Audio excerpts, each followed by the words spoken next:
And welcome to Codosapiens. Hello and welcome to Codosapiens. आज का intro video होने वाला है सी प्लस प्लस पे।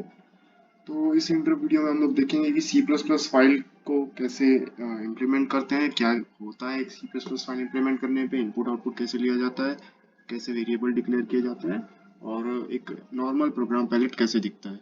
तो एक सी प्लस प्लस प्रोग्राम की शुरुआत होती है हैशटैग इंक्लूड आईओएस स्ट्रीम। ये आईओएस स्ट्रीम क्या है? लाइब्रेरी है। लाइब्रेरी माने कि इसमें पहले से ही बिल्ट इन फंक्शंस पड़े हुए हैं जिनका हम यूज कर सकते हैं अपने प्रोग्राम को और आसान और फास्ट बनाने के लिए। आईओएस स्ट्रीम का फुल फॉर्म होगा इनपुट आउटपुट स्ट्रीम, जिससे हम लोग इनपुट और आउटपुट ले सकते हैं। हम इस लाइब्रेरी में से ये दो फंक्शंस यूज करने वाले हैं, एक तो सी आउट और दूसरा सी इन। सी आउट से हम आउटपुट दे पाएंगे और सी इन से इनपुट। इन दोनों का सिंटेक्स कुछ ऐसा है कि सी आउट के बाद हम लोग दो ओपन एरोस रखते हैं लेफ्ट साइड पॉइंटिंग, और उसके बाद हमें जो मतलब जो स्ट्रिंग लिखनी है उसको हम लोग ऐसे एज एन आर्ग्यूमेंट दे देते हैं इस तरह से। अब एक सी प्रोग्राम की शुरुआत होती है main function, C plus plus program की शुरुआत होती है मेन फंक्शन से। मेन फंक्शन में क्या होगा? तो ऐसे मैंने एक मेन फंक्शन डिक्लेयर किया, उसके कोई आर्ग्यूमेंट नहीं दिए हुए हैं क्योंकि हम लोग को पूरा प्रोग्राम डालना है अंदर। उस मेन फंक्शन के अंदर मैंने रखा सी आउट हेलो वर्ल्ड, फिर एक वेरिएबल डिक्लेयर किया इंट एक्स। इंट क्या है? तो वेरिएबल का डेटा टाइप है कि इंटीजर डेटा टाइप में एक वेरिएबल डिक्लेयर कीजिए जिसका नाम होना चाहिए एक्स। फिर मैंने एक इनपुट लिया एक्स को, यानी सी इन एरो एक्स।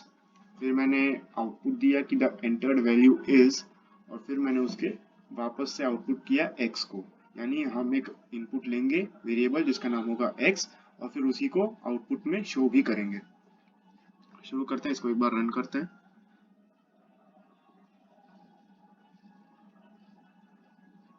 ये रहा, हमारा कोड रन हो चुका है। अब मैं x की वैल्यू दूंगा 98 और ये देखें एंटर वैल्यू इज 98, यानी हमने जो वैल्यू डाली थी वो स्टोर हो चुकी थी x में और वो वापस बाहर आ भी गई है। तो इस तरह से एक C plus plus program implement होता है। एक सी प्लस प्लस प्रोग्राम की जो फाइल होती है टेक्स्ट फाइल, उसकी एक्सटेंशन होती है dot CPP. C plus plus के लिए डॉट सीपीपी। इस फाइल का नाम इंट्रो डॉट सीपीपी है। और हाँ, इस फाइल में एक और चीज़ है, हमने इसका यूज किया हुआ है। ये चीज जो हाईलाइटेड है इस वक्त स्क्रीन पर, इसका नाम है कमेंट। एक कमेंट एक ऐसा स्टेटमेंट होता है जो एक कोड में मौजूद होता है पर फिर भी वो आउटपुट में नहीं आता, यानी कि इम्प्लीमेंट नहीं होता। क्यों इम्प्लीमेंट नहीं होता? हमने ऐसी चीज बनाई है कि जो कोड में डाले और इम्प्लीमेंट ना हो। तो वो इसलिए क्योंकि मान लीजिए मैंने एक कोड लिख दिया है और आपको वो कोड मैंने दे दिया है और मैं चाहता हूँ कि आप वो कोड खुद समझें, तो मैं उसमें ऐसे कमेंट्स डाल दूंगा कि अच्छा ठीक है, इस पॉइंट पर क्या हो रहा है, उस पॉइंट पर क्या हो रहा है, समझाने के लिए मैंने कोड में कमेंट रख रखे हैं। इससे क्या होगा कि आप कोड में कमेंट पढ़ेंगे और आपको समझ आएगा कि अब ये कोड में किस पॉइंट पर क्या इम्प्लीमेंट होना चाहिए। कमेंट्स का यूज इस तरह भी किया जाता है। कमेंट्स का यूज किसी एक लाइन को नॉन इम्प्लीमेंटेबल भी बनाने के लिए किया जाता है। नॉन इम्प्लीमेंटेबल से मेरा मतलब यहाँ पर क्या है कि मान लीजिए मेरे पास ये है the enter value is x, मैं चाहता हूँ कि ये इम्प्लीमेंट ना हो, मेरे को टेस्ट करना है कि क्या होगा अगर ये चीज इम्प्लीमेंट ही ना हो। तो मैंने इसके आगे दो स्लैश रख दिए। दो स्लैश से क्या होता है कि वो स्टेटमेंट ही कमेंट आउट हो जाता है। मैंने उसे कमेंट में रख दिया। अब मैं वापस इसे रन करूंगा और हम क्या देखेंगे? हेलो वर्ल्ड मैंने रखा 67, मैंने रखा वैल्यू को 67 और एंटर्ड वैल्यू इज 67। अब एक बार इस कमेंटेड स्टेटमेंट वाले कोड को सेव करके फिर रन करते हैं। मैंने वापस रखा 67 और वापस 67 ही प्रिंट हो गया। बीच में द एंटर्ड वैल्यू इस वाला स्टेटमेंट प्रिंट ही नहीं हुआ। क्यों? क्योंकि ये जो लाइन थी कोड की, लाइन 8, ये इम्प्लीमेंट नहीं हुई क्योंकि ये कमेंट के अंदर थी। अब मैं इसे वापस हटाऊंगा और अब इसे रन करूंगा, फिर से 67 और एंटर वैल्यू इज 67।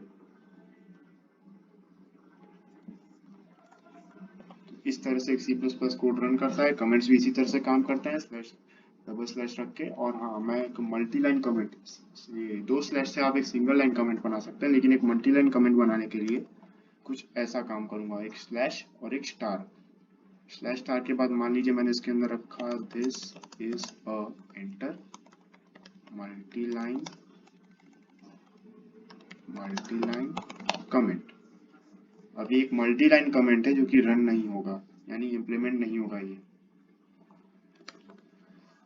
तो आप देख सकते हैं कि पूरा कोड रन हुआ, लेकिन ये मल्टी लाइन कमेंट वाला पार्ट रन नहीं हुआ।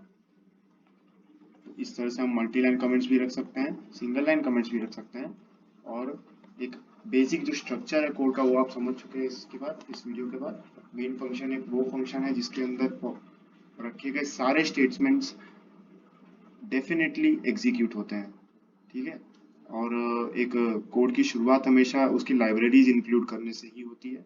यूजिंग नेम स्पेस स्टैंडर्ड, हमें वो एक स्टैंडर्ड है जो हमें यूज करना पड़ेगा एक C++ प्रोग्राम को रन करने के लिए। Thank you.